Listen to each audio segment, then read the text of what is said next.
திருவாரூர் திருவிழுமிழலை அருள்மிகு விழிநாதேஸ்வரர் திருக்கோவில். மகாவிஷ்ணுவின் சக்கராயுதத்தை சலந்தரன் என்ற அரக்கன் மறுத்துச் சென்று விட்டான். அவர் பரமசிவனிடம் சக்கராயுதத்தை மீட்டுத் தர வேண்டினார். பூலோகத்தில் வீழி செடிகள் அடர்ந்த இடத்தில் தான் இருப்பதாகவும் அங்கு தினமும் பூஜை செய்தால் சக்கராயுதம் கிடைக்கும் என்று அருள்பாலித்தார்.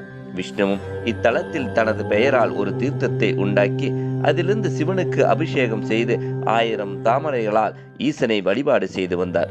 ஒரு நாள் சிவனின் திருவிளையாடலால் சிவபூஜைக்கு வைத்திருந்த 1000 தாமரைகளில் ஒன்று குறைந்தது. ஒரு தாமரைக்கு பதில் விஷ்ணு தன் கண்ணையே 1000வது மலராக தந்தார். இதனால் இக்கோவிலில் கண்மலர் காணிக்கை தரும் பழக்கம் உருவானது. இப்பூஜைக்கு மகிழ்ந்த சிவன் சலந்தரனை வதம் செய்து சக்கராயுதத்தை கொடுத்தருளினார். விஷ்ணு சிவனுக்கு பூஜை செய்த கண்மலர் இன்றும் சிவனின் பாதத்தில் இருப்பதை காணலாம்.